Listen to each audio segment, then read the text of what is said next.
Hello my dear students, एक बार फिर से अपने यूट्यूब चैनल में आपका हार्दिक स्वागत है। हम पढ़ चुके परिवर्तन के बाद में आज नेक्स्ट टॉपिक हम ले लेते हैं फल परिरक्षण। नेक्स्ट टॉपिक हमारा पास में आज कौन सा है? फल परिरक्षण। बहुत इंपॉर्टेंट टॉपिक है ये भी। देखो हॉर्टिकल्चर के तो क्वेश्चन आपके क्या है, बिल्कुल फिक्स है। जो पढ़ा दिया उसमें से आपको बिल्कुल क्वेश्चन कैसे मिल जाएंगे। तो जो भी टॉपिक आपने पढ़े उन टॉपिकों को आपको क्या करना है, थोड़े से ढंग से तैयार करने हैं। देखो एक एनिमल और दूसरा हॉर्टी, ये दो आपके सब्जेक्ट ऐसे हैं जो आपको क्या करते हैं, अपर लेवल तक पहुंचाते हैं। एग्रोनॉमी जो सब्जेक्ट होता है वो एग्रोनॉमी क्या होता है, फिक्स चीज नहीं है। फिक्स क्यों नहीं है? क्योंकि देखो वहां पर क्या होता है, इतनी क्रॉप्स होती है, कोई भी वैरायटी पूछी जा सकती है। जरूर नहीं है कि वो वैरायटी आपको पढ़ा है उसमें से आ जाए, क्योंकि इतनी सारी वैरायटियां हैं, उन वैरायटियों का कोई मोल नहीं है।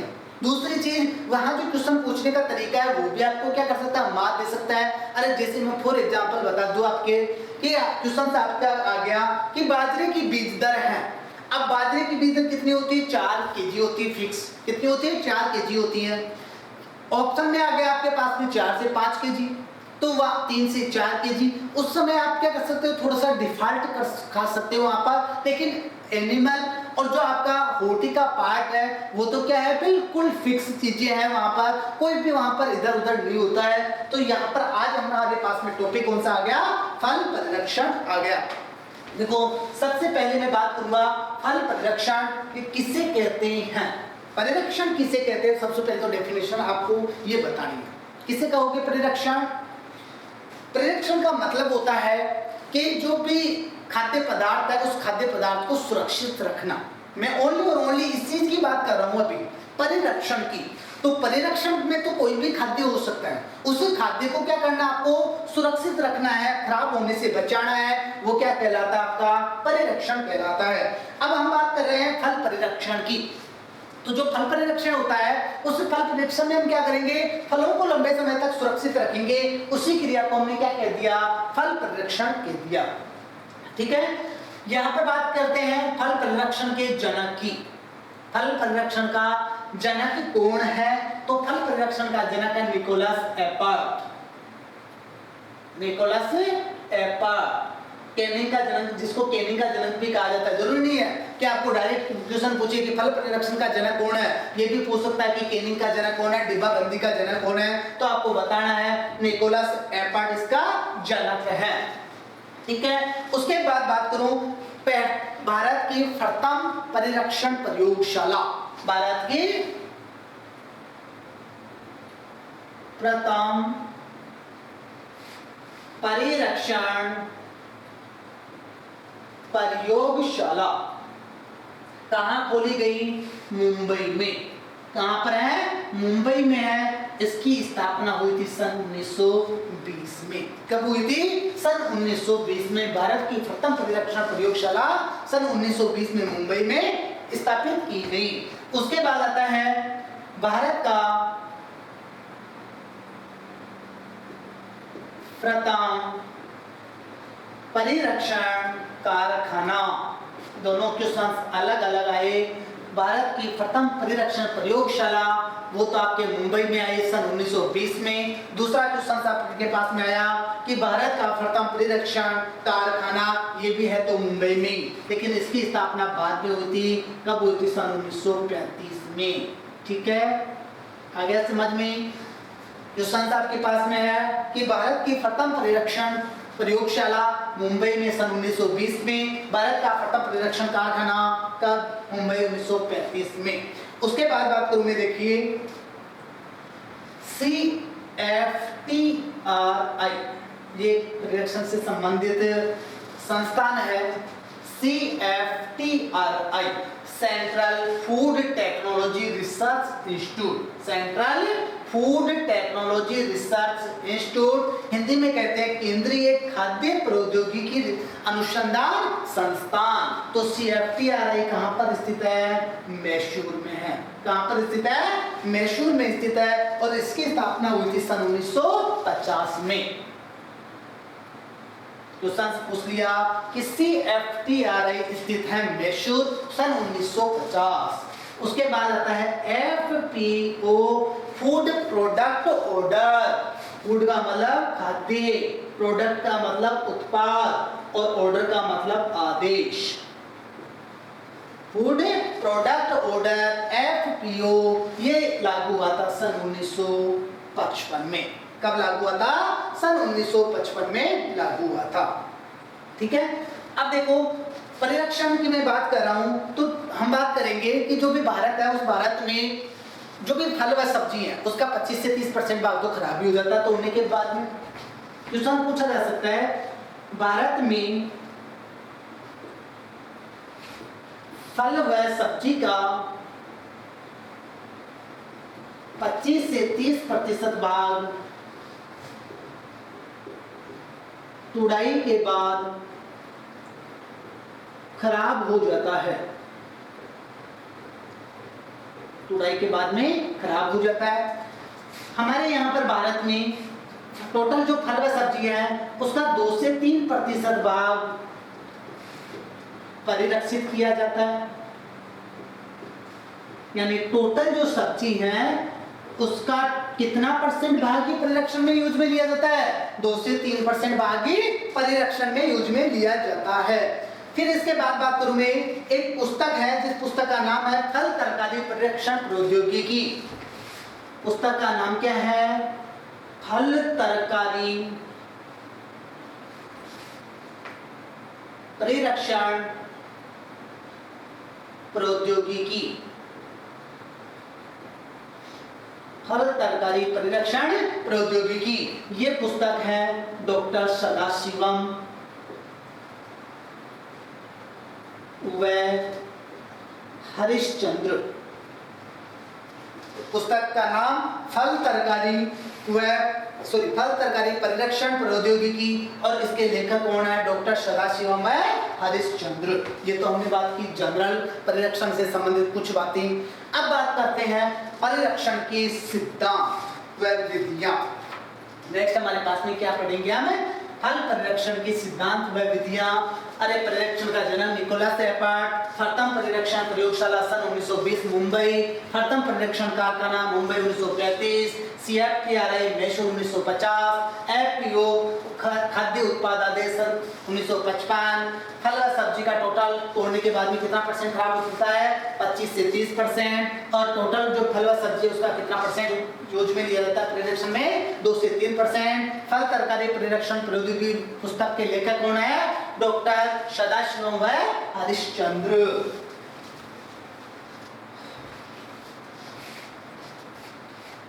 नेक्स्ट हमारे आया फल परिरक्षण के सिद्धांत। फल परिरक्षण के सिद्धांत व विधियां। देखो फल परिरक्षण की जो विधियां होती है उनको 2 भागों में हम डिवाइड करते हैं। एक होती है अस्थायी विधि और एक होती है स्थायी विधि। अस्थायी विधि का मतलब फल व सब्जियों को आप क्या करोगे? अल्प समय के लिए क्या करोगे? फल व सब्जियों को अल्प समय के लिए सुरक्षित रखोगे। उस विधि को हमने क्या कहा? अस्थायी विधि कहा। और स्थायी विधि का मतलब लंबे समय तक यानी कई सालों तक आप उसको खराब होने से बचाओगे। वो विधि आपके कौन सी आ जाती है? स्थायी विधि आ जाती है। अब यहाँ पर मैं एक विधि आपके इसके सिद्धांत पढ़ा रहा हूँ। नंबर 1 नमी निष्कासन। नंबर 1 हमारे पास में कौन सा आ गया? नमी निष्कासन। देखो नमी निष्कासन का मतलब क्या करना है? आपको फल व सब्जियों से नमी को दूर करना है। अरे जितनी ज्यादा नमी होगी फल व सब्जी उतनी ही ज्यादा खराब होगी, क्योंकि फल व सब्जियों में लगभग 90% तक क्या होती है? नमी पाई जाती है। तो आपको क्या करना है? उस नमी को कम करना है और कम करके क्या करना है? उसको सुरक्षित रखना है। ठीक है, ये चीज आपके समझ में आ गई। अब नमी निष्कासन हम क्या कर सकते हैं? इस चीज को आगे जाके उसमें जो भी हम स्थायी परिरक्षण लेते हैं वहां पर इस चीज का रूप चेंज करके दूसरा शब्द हम लिख सकते हैं निर्जलीकरण। क्या लिख सकते हैं? निर्जलीकरण यानी जल से रहित करना। निर्जलीकरण का मतलब क्या होता है? जल से रहित करना। इसके लिए हम क्या कर सकते हैं? फल व सब्जियों को या तो धूप में सुखा सकते हो, इसमें सुखा सकते हो, या तो आप धूप में सुखा सकते हो, या इसके अलावा आप क्या कर सकते हो? एक यंत्र होता है जिसका नाम है डिहाइड्रेटर यंत्र। एक यंत्र है जिसका नाम क्या है, डिहाइड्रेटर यंत्र है। इस डिहाइड्रेटर यंत्र की सहायता से आप जो बंद कमरे हैं, बंद वातावरण है, उस बंद वातावरण में आप क्या कर सकते हो, फल व सब्जी को सुखा सकते हो। ठीक है, अब जैसे मैं बात करूं, हम क्या करते हैं, हमारे पास में अंगूर है। अंगूर में आपको पता है लगभग वही 90% के आसपास उसमें नमी होती है। हम क्या करते हैं, अंगूर से किशमिश तैयार करते हैं। क्या तैयार करते हैं, किशमिश तैयार करते हैं। किशमिश में क्या, अंगूर और किशमिश में डिफरेंस क्या आया, अंगूर में नमी थी, उस नमी को हमने क्या किया, कम किया। लगभग 10% तक ही हमने क्या कर दिया, उस नमी को कर दिया। 90% नमी थी, 10% हमने कर दिया वहां पर, यानी उसको क्या कर दिया, हमने सुखा दिया। वो चीज हमारे पास में क्या आ गई, नमी निष्कासन आ गया। ठीक है, नमी निष्कासन करके हम क्या कर सकते हैं, फल व सब्जियों को खराब होने से बचा सकते हैं। नंबर दूसरा, स्वच्छता। स्वच्छता, या इस स्वच्छता के लिए हम शब्द यूज में ले सकते हैं निरोगावस्था। स्वच्छता या निरोगावस्था, या और एक शब्द यूज में ले लो, संक्रमण से सुरक्षा। संक्रमण से सुरक्षा। स्वच्छता से मतलब सिंपल सा समझ में आ रहा है, आपको क्या करना है, स्वस्थ फल व सब्जियों को अलग करना है, खराब उसमें से निकालना है। अरे खराब फल व सब्जी है या कटी फटी सब्जी है, कटी फटी सब्जी को हमने क्या कर दिया, दूर कर दिया। ठीक है, और जो भी आपके पास में जो अच्छी सब्जी बची या फल बचा, उसको आपको क्या किया, आपने साइड में किया। अब आपको पता है कि यदि कोई भी संक्रमण फैलता है, वो संक्रमण किससे फैलता है, पहले से जो खराब चीज है उससे संक्रमण फैलेगा, क्योंकि इसमें क्या है, जीवाणु या कवक जो भी बैक्टीरिया पनप गया है, वो बैक्टीरिया क्या करेगा, अच्छी चीज को और खराब कर देता है। तो हम क्या कर सकते हैं, अच्छी चीज को अलग करके कुछ समय तक उसको सुरक्षित रख सकते हैं। तो स्वच्छता, निरोगावस्था या संक्रमण से सुरक्षा करके आप क्या कर सकते हैं, फल व सब्जियों को अस्थायी रूप से भंडारित कर सकते हैं। नंबर 3, वायु रोधक। नंबर 3, वायु रोधक बनाकर। आपको पता है फल व सब्जियां क्यों खराब होती हैं। देखो, फल व सब्जियों में क्या होता है, श्वसन क्रिया चलती रहती है। O2 CO2, CO2 क्या करती है, परिरक्षण का काम करती है। O2 क्या करती है, उसमें सब खराब होने का काम करेगी। हम क्या करें, जो भी फल व सब्जी है, उस फल व सब्जी के चारों तरफ मोम का लेप कर दें। किसका लेप कर दें, मोम का लेप कर दें। अब वो मोम क्या करेगी, O2 को उसमें जाने से रोक देगी, फल में क्या रह जाएगी, CO2 रह जाएगी, और वो उसको क्या कर लेगी, खराब होने से बचा लेगी। तो फल व सब्जियों को वायु रोधक बनाकर भी आप क्या कर सकते हो, खराब होने से बचा सकते हो। उसके बाद आता है नंबर 4, वायु निष्कासन। नंबर 4 पे हमारे पास में क्या आ गया, वायु निष्कासन। वायु निष्कासन का मतलब हो गया वायु को दूर करना। क्या करना है, वायु को दूर करना है। वो चीज पहले ही बता चुका, वायु क्या करती है, फल व सब्जियों को खराब करती है।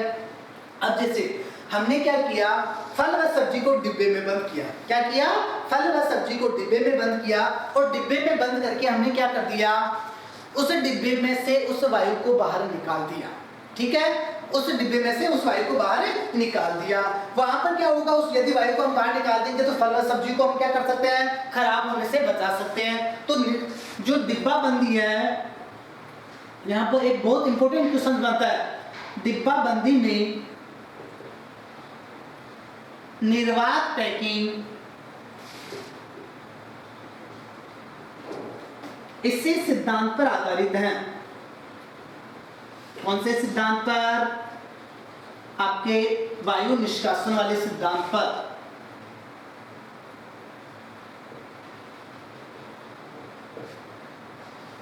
क्वेश्चन पूछ लिया जाए कि निर्वात पैकिंग, डिब्बा बंदी में निर्वात पैकिंग किस सिद्धांत पर आधारित है, तो आपको बताना है वायु निष्कासन के सिद्धांत पर आधारित है। ठीक है, ये सिद्धांत समझ में आ गया। नेक्स्ट हम देखते हैं 5वां सिद्धांत, प्रशीतन। नंबर 5 पे हम ले लेते हैं प्रशीतन।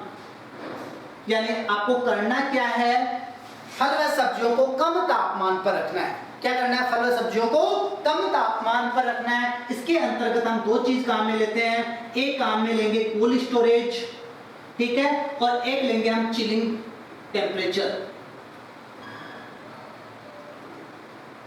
एक तो हम कूल स्टोरेज काम में ले रहे हैं और एक हम काम में ले रहे हैं चिलिंग टेम्परेचर। कूल स्टोरेज का मतलब तापमान को आपको कम करना है, हालांकि 0 डिग्री नहीं करना है, बिल्कुल कम नहीं करना, लो नहीं करना है, यानी वहां पर बर्फ नहीं जमनी चाहिए। तापमान को कम करके आपको क्या करना है, फल व सब्जियों को खराब होने से बचाना है। ये तो होता है आपका कूल स्टोरेज। जैसे हम कहें कूल स्टोरेज में टेम्परेचर हम रखते हैं कितना, 15 डिग्री सेंटीग्रेड। कितना रखते हैं, 15 डिग्री सेंटीग्रेड। लेकिन जैसे हम चिलिंग टेम्परेचर की बात करें, चिलिंग का मतलब बर्फ, चिलिंग का मतलब क्या हो रहा है, बर्फ, यानी यहाँ पर आप टेम्परेचर क्या कर रहे हो, बहुत कम कर रहे हो, और वो बहुत कम कितना हो जाएगा, 0 से 5 डिग्री सेंटीग्रेड पर आप क्या करोगे, चिलिंग टेम्परेचर रख के आप फल व सब्जियों को सुरक्षित रखोगे।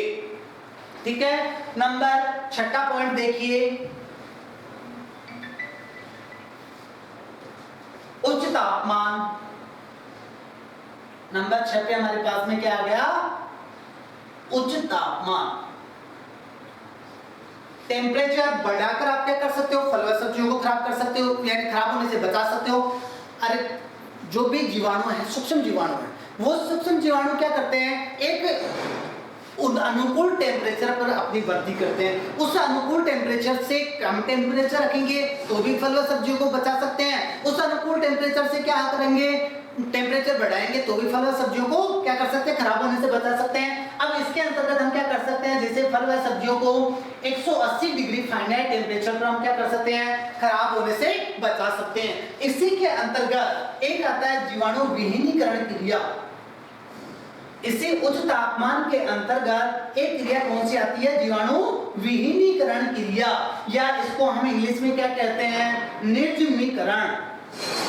क्या आपने अपने पास में क्या शब्द आया, जीवाणु विहीनीकरण क्रिया या निर्जमीकरण। देखो जर्म से आपको क्या करना है, उसको अलग करना है, जर्म से बिल्कुल ही अलग करने हैं, जीवाणु आपको अलग करने हैं, सूक्ष्म जीव आपको क्या करना है, अलग करने हैं। जीवाणु जो विहीनीकरण क्रिया है, इस जीवाणु विहीनीकरण क्रिया में आप क्या करोगे, 100 डिग्री सेंटीग्रेड तापमान लोगे, और वो 100 डिग्री सेंटीग्रेड तापमान कितने मिनट के लिए लोगे, 30 से 60 मिनट के लिए लोगे।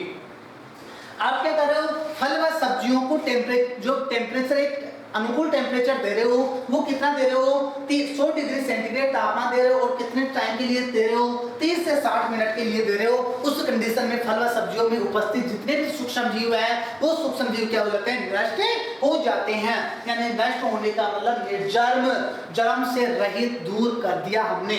तो वो क्रिया हमारे पास में कौन सी आ गई, जीवाणु विहीनीकरण क्रिया आ गई। अब इसी जीवाणु विहीनीकरण क्रिया के अंतर्गत इस आप ले सकते हो एक क्रिया और पास्तुरीकरण। कौन सी क्रिया ले सकते हैं हम, पास्तुरीकरण क्रिया ले सकते हैं। पास्चुरलाइजेशन, अरे हम उसमें डेयरी साइंस के अंतर्गत भी पढ़ते हैं पास्चुरलाइजेशन। हमने दूध को खराब होने से बचाने के लिए क्या किया था, उसको एक अनुकूल तापमान पे, एक उचित तापमान पर गर्म किया था। वैसे ही हम क्या कर रहे हैं, फल व सब्जियों को खराब होने से बचाने के लिए भी क्या करेंगे, एक उचित तापमान रखेंगे, और वो उचित तापमान कितना होता है, 85 से 90 डिग्री सेंटीग्रेड। कितना होता है, 85 से 90 डिग्री सेंटीग्रेड। आपको अलग अलग टेम्परेचर याद रखना है। पास्तुरीकरण क्रिया में 85 से 90 डिग्री सेंटीग्रेड, और जीवाणु विहीनीकरण क्रिया में 100 डिग्री सेंटीग्रेड तापमान आपको क्या करना है, रखना है। अब जीवाणु विहीनीकरण में तो टोटल सूक्ष्म जीव नष्ट हो रहे थे, यहाँ पर पास्तुरीकरण क्रिया में क्या होंगे, ओनली हानिकारक जीव नष्ट होंगे, हानिकारक जीवाणु ही नष्ट होंगे। दोनों यहाँ पर चीजें याद रखनी है। पास्तुरीकरण क्रिया में टेम्परेचर थोड़ा सा कम रखेंगे, कितना रखेंगे, 85 से 90 डिग्री सेंटीग्रेड रखेंगे, और जो भी आपके जीवाणु विहीनीकरण क्रिया है, निर्जमीकरण क्रिया है, स्टेरिलाइजेशन क्रिया है, स्टेरिलाइजेशन क्रिया में आपको क्या करना है, 100 डिग्री सेंटीग्रेड तापमान रखना, कितने समय के लिए, 30 से 60 मिनट के लिए। उसके बाद नेक्स्ट देखिए इसका सिद्धांत।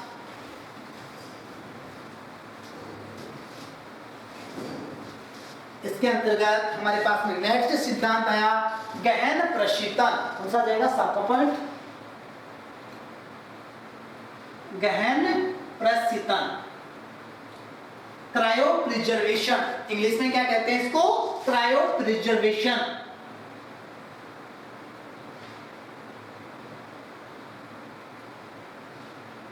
गहन प्रशीतन या क्रायो प्रिजर्वेशन जो है, उसका मतलब होता है हम क्या करेंगे, यहाँ पर लिक्विड नाइट्रोजन काम में लेंगे। क्या काम में लेंगे, लिक्विड नाइट्रोजन हम काम में लेंगे, तरल नाइट्रोजन काम में लेंगे, और उस तरल नाइट्रोजन का जो टेम्परेचर होता है वो होता है -196 डिग्री सेंटीग्रेड। याद कीजिए कि हम कृत्रिम गर्भाधान पढ़ते हैं, कृत्रिम गर्भाधान विधि में भी हम क्या करते हैं, जो आपका सीमन होता है उस सीमन को कितने डिग्री टेम्परेचर पर क्या रखते हैं, स्टोरेज रखते हैं, तो वहां पर भी वही तापमान आता है, उस यानी लिक्विड नाइट्रोजन होती है, और लिक्विड नाइट्रोजन का जो तापमान होता है वो होता है -196 डिग्री सेंटीग्रेड। बिल्कुल आपका जो भी कंफ्यूज है वो बिल्कुल दूर हो जाना चाहिए। ये तरल नाइट्रोजन हम काम में लेते हैं, और तरल नाइट्रोजन हम कृत्रिम जो गर्भाधान होता है उस कृत्रिम गर्भाधान में भी लेते हैं, और आपके यहाँ पर फल व सब्जियों को खराब होने से बचाने में भी लेते हैं। इस क्रिया को हम क्या कहते हैं, क्रायोप्रिजर्वेशन या ग्रहण प्रशीतन कहते हैं। ठीक है, उसके बाद आता है नेक्स्ट नंबर 8 पे किण्वन। नंबर 8वां पॉइंट हमारे पास में कौन सा आ गया, किण्वन की क्रिया,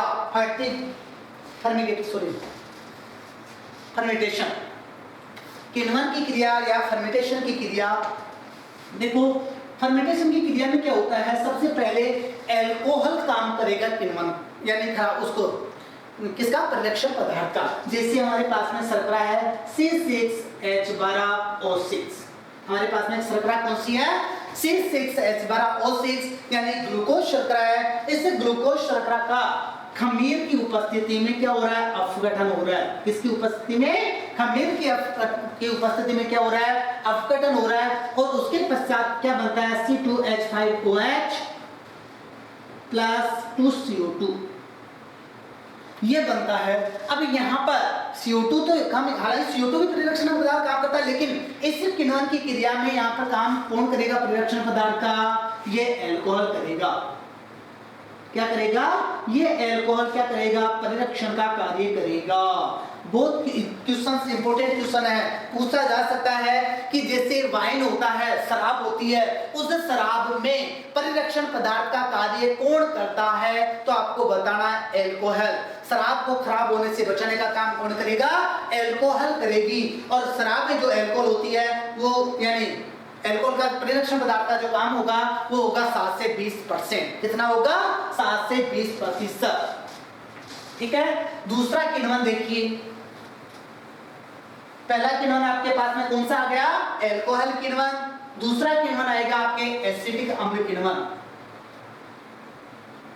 एसिटिक अम्ल किण्वन, पहली जो किण्वन था वो किण्वन था एल्कोहल किण्वन, यानी एल्कोहल किण्वन में क्या हो रहा है, जो शर्करा है उस शर्करा का अपघटन हो रहा है, और क्या बन रहा है, एल्कोहल बन रही है। वो एल्कोहल क्या कर रही है, परिरक्षित पदार्थ का कार्य कर रही है। दूसरा हमारे पास में क्या आया, एसिटिक अम्ल किण्वन आ गया। एसिटिक अम्ल किण्वन में क्या होता है, एल्कोहल जो होती है उस एल्कोहल का अपघटन होता है C2H5OH, किसकी उपस्थिति में, O2 की उपस्थिति में। किसकी उपस्थिति में होता है, O2, यानी यहाँ पर O2 होगा।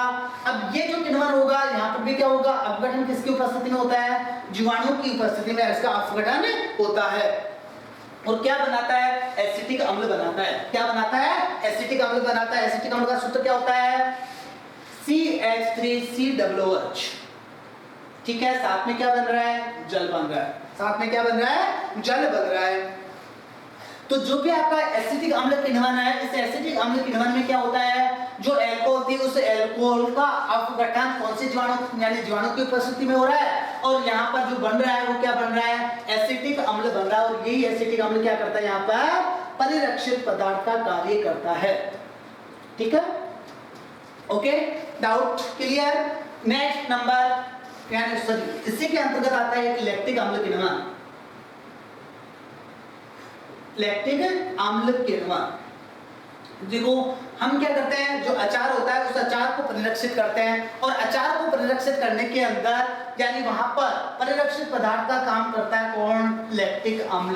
कौन करता है, अचार को परिरक्षित करने का कार्य लैक्टिक अम्ल करता है। तो ये आपके फर्मेंटेशन की क्रिया, किण्वन की क्रिया कंप्लीट हो जाती है। उसके बाद में पॉइंट नंबर शायद 9वां,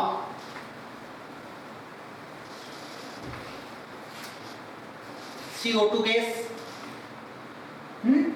CO2 गैस का प्रयोग भी हम क्या करते हैं, परिरक्षण में करते हैं। ये पहले ही मैंने जब स्टार्टिंग में पढ़ाना स्टार्ट किया था तभी मैं बता चुका कि जो भी आपके O2 है वो तो फल व सब्जियों को खराब होने का कार्य करवाती है और जो CO2 होती है वो परिरक्षण का काम करती है। तो CO2 जो गैस है उस CO2 गैस का प्रयोग भी हम करके फल और सब्जियों को खराब होने से बचा सकते हैं। उसके बाद आता है नंबर 10वां पॉइंट, विकिरण।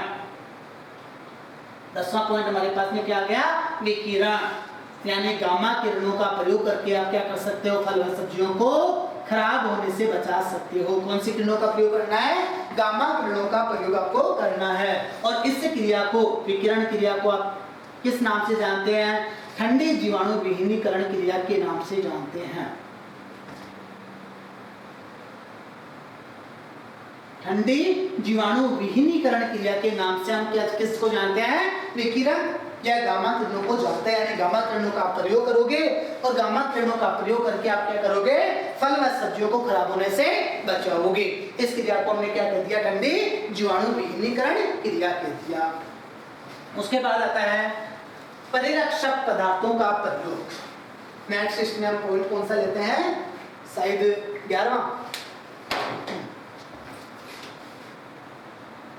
पॉइंट आया, परिरक्षित पदार्थों का प्रयोग। कुछ पदार्थ ऐसे हैं जो परिरक्षण का कार्य करते हैं और नॉर्मली यूज में हम लेते हैं।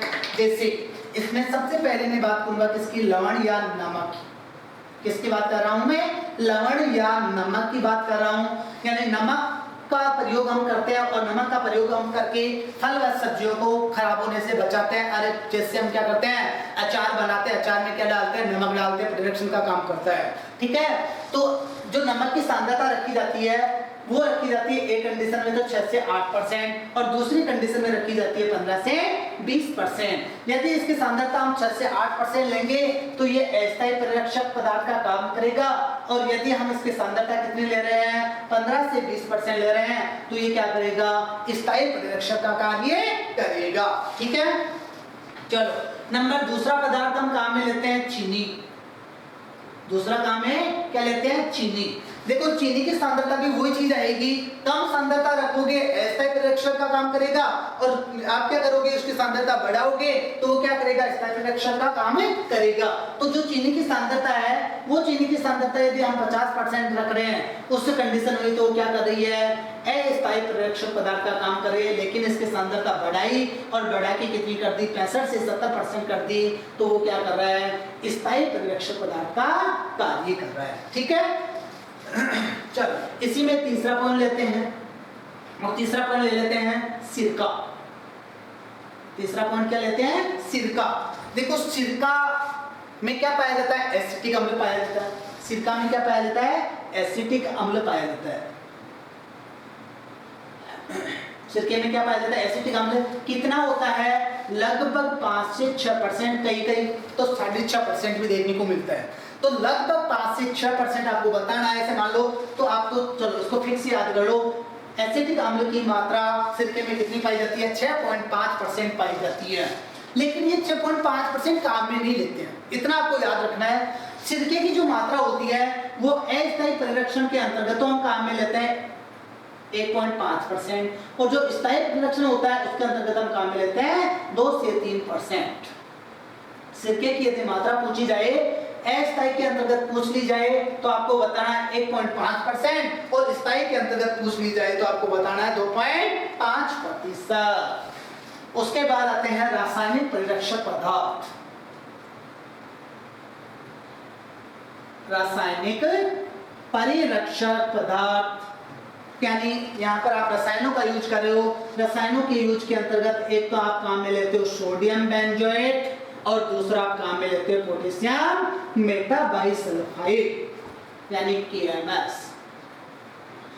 सोडियम बेंजोएट का यूज आप करोगे रंगीन फलों को परिरक्षित करने के लिए, और पोटेशियम मेटाबाइसल्फाइड का यूज करोगे आप रंगहीन फलों को परिरक्षित करने के लिए। दोनों चीज बिल्कुल समझ में आ जानी चाहिए। बहुत बार क्वेश्चन पूछा गया है कि पोटेशियम मेटाबाइसल्फाइड का यूज कौन से पदार्थों को परिरक्षित करने के लिए किया जाता है, कौन से फलों को परिरक्षित करने के लिए किया जाता है, तो आपको बताना है रंगहीन फलों को परिरक्षित करने के लिए पोटेशियम मेटाबाइसल्फाइड का यूज किया जाता है, और रंगीन फलों को परिरक्षित करने के लिए सोडियम बेंजोएट का प्रयोग किया जाता है। सोडियम बेंजोएट की मात्रा रखी जाती है 750 ppm, और जो पोटेशियम मेटाबाइसल्फाइड है, उसकी सांद्रता रखी जाती है 300 से 500 ppm। ये आपके किस में आ सकता है, परसेंट में भी आ सकता है, तो आपको बताएं 0.07%, यानी परसेंटेज पूछ लिया जाए तो 750 ppm का हो जाएगा 0.075%, और उसके बाद में यहाँ पर आप बता सकते हो तो 0.03%। ये आपका परिरक्षण का चैप्टर तो कंप्लीट नहीं है, लेकिन फल परिरक्षण के सिद्धांत कंप्लीट हो गए। ठीक है, यहाँ तक आप कोई दिक्कत हो बिल्कुल आप व्हाट्सएप के जरिए या कमेंट्स के जरिए आप पूछ सकते हो। बाकी का जो पार्ट बचा वो लेंगे हम नेक्स्ट लेक्चर में। ठीक है, थैंक यू।